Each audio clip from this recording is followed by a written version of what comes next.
হুজুর সাহেব, বলুন জাহাপনা। আমার শাহজাদা রহিমের মাত্র 12 দিন পূর্ণ হতে আর মাত্র 2টি দিন বাকি আছে। এর মধ্যে যদি 12 বৎসরের কন্যার সন্ধান না পাই, তাহলে যে আমার রহিমকে যে বাঁচানো যাবে না হুজুর সাহেব। আমি যে এই যন্ত্রণা আর সহ্য করতে পারছি না। কি মাফ করবেন জাহাপনা, আমি সমস্ত রাজ্য তন্ন তন্ন করে খুঁজেছি, কোথাও যে আমি 12 বছরের কন্যার সন্ধান পেলাম না। হুজুর সাহেব, আমাকে এই কথাটা বিশ্বাস করতে হবে।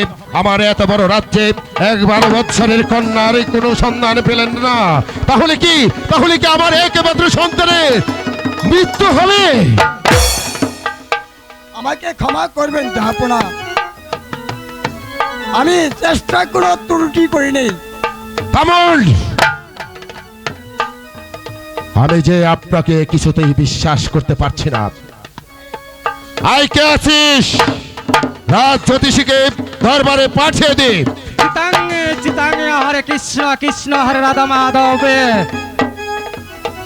আমাকে কি জন্য স্মরণ করেছেন জাহাপনা? শোনো জ্যোতিষী, তোমার জ্যোতিষী দিয়ে ভালো করে গণনা করে দেখো আগামী কালের মধ্যে কার কন্যার বয়স 12 বৎসর পূর্ণ হবে। আপনি ভালো করে গণনা করে দেখুন।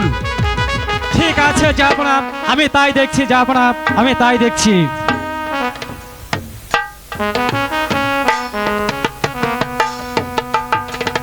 হরে কৃষ্ণ কৃষ্ণ হরে রাধা মাধব, হরে হরে চিতলং চিতলং, হরে হরে হরে কৃষ্ণ কৃষ্ণ কৃষ্ণ রাধা মাধব। কি হলো জ্যোতিষী?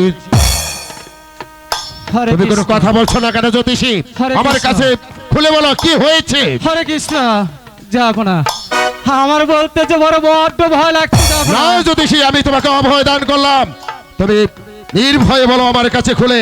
হরে কৃষ্ণ কৃষ্ণ হরে হরে রাধা মাধব হরে। জাহাপনা, আপনি যে সন্তান সংগ্রহ করছেন এ তো আপনার রাজ দরবারে আছে আমার জাহাপনা। রাজ দরবার আছে, এ কি বলছো জ্যোতিষী? হ্যাঁ জাহাপনা, জাহাপনা উজির সাহেবের একমাত্র কন্যা মা রূপবান আগামীকাল 12 বৎসরে পরিপূর্ণ হবে। হুজুর সাহেব, আপনার একমাত্র কন্যার বয়স আগামীকাল 12 বৎসর পূর্ণ হবে। কেন কেন এই কথা আপনি আমার কাছে গোপন করেছেন? এর কারণ কি হুজুর সাহেব? আপনি আমার কাছে খুলে বলুন। কারণ আমি যে একমাত্র পিতা, আমি যে পিতা হয়ে এই কাজ কেমন করে করতে পারবো জাহাপনা? আর বাসার ছেলের সাথে আমার মেয়ের বিবাহ, এই যে আনন্দের বিষয় আর কি হতে পারে? বিয়ে তো আর দোল খেলা নয়। ওই 12 দিনের শিশুর হাতে ওই 12 বছরের মেয়েকে আমি যে কিছুতেই তুলে দিতে পারবো না। হুজুর সাহেব, যদি মার রূপবানকে আমার সন্তান রহিমের হাতে তুলে না দিন, তাহলে যে আমার রহিমকে বাঁচানো যাবে না হুজুর সাহেব। আমি আপনার কাছে হাত জোর করে অনুরোধ করছি, আপনার মেয়ের সঙ্গে আমার সন্তানের বিবাহ দিন, তা না হলে যে আমার সন্তানকে বাঁচানো যাবে না। তাছাড়া আমার এই রাজ্যের যে অমঙ্গল হবে। অমঙ্গল তবু পারবো না জাহাপনা, তাহলে পারবো না। শোনো নজির সাহেব, আমার রহিমের সঙ্গে যদি মা রূপবানের বিবাহ দিন, তাহলে আমি একা বড় বাচ্চা আপনাকে কথা দিচ্ছি, আমার এই রাজ্যের অর্ধেক রাজত্ব আমি আপনার নামে লিখিয়ে দিব। ভাই উজির, আপনি যদি বলেন এই সমস্ত রাজ্য আমার কাছে চান, তাহলে এই সমস্ত রাজ্যই আমি কি আপনার নামে লিখে দেব। তবু এই রাজ্যের বিনিময় হলো মা রূপবানকে আমার রহিমের হাতে তুলে দিন ভাই। আমি আমি পারবো না জাহাপনা, আমি তা পারবো না। এরকম এরকম একটা রাজ্য কেন শত সহস্র রাজ্য দিল। আমি আমি যে পিতা হয়ে ওই বড় দিনের পুতুলের হাতে আমি আমার মা রূপবানকে কিছুতেই তুলে দিয়ে পারবো না। আমাকে আমাকে আপনি বিষয় অনুরোধ করবেন না। ভাই উজির, এখনো আমি আপনাকে ভালো ভালো বলছি,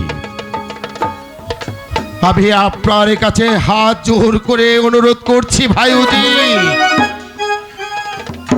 আমার এই কথাটা আপনি আর একটি বার ভেবে দেখুন।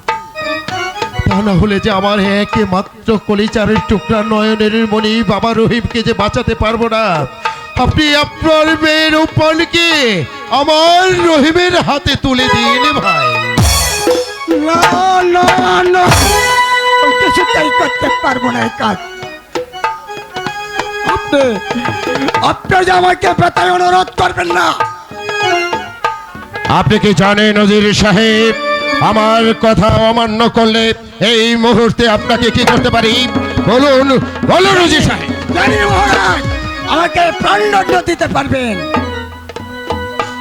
আমার এই তুচ্ছ প্রাণের জন্য আমি আমি যে এত বড় সর্বনাশ কিছুতেই করতে পারবো না জাহাপনা। হ্যাঁ, বলুন তারই পূর্বে আমি আমার মা রূপবানকে আমি হত্যা করে ফেলবো। তবে 12 দিনের শিশুর সঙ্গে আমি কোনো দিন বিবাহ উজির সাহেব, তাহলে আপনি আমার অনুরোধটা রাখবেন না?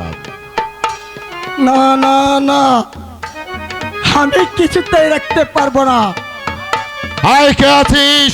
আমার সাহেব জল্লাদকে পাঠিয়ে দে এই রাজ দরবারে। বহুদিন ছিলাম বিশ্রাম, যাই যাই ছুটে যাই,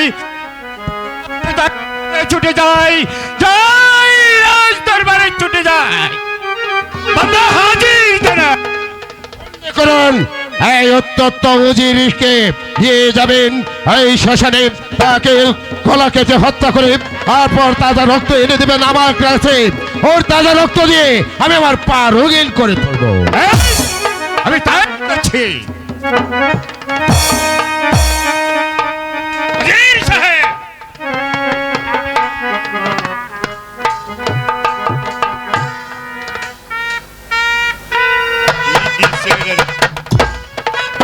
এবার চলে আসুন হাজির সাহেব। নিয়ে যাও ঘাতক এই বেঈমানকে, আমি যার সহ্য করতে পারছি না। ওকে দেখলেই যে আমার কলিজার মধ্যে আগুন ধরে যাচ্ছে। নিয়ে যাও ঘাতক। বেশ, আমি তাই যাচ্ছি।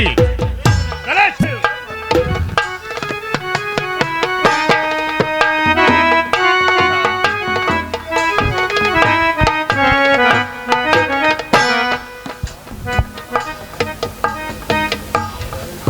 হে মেহেরবানি খোদা, তবে কি আমি আমার রহিমকে বাঁচাতে পারবো না? মেহেরবানি খোদা,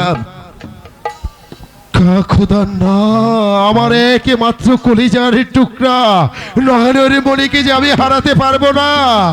আমি আমার সন্তানকে কিছুতেই হারাতে পারবো না, পারবো না।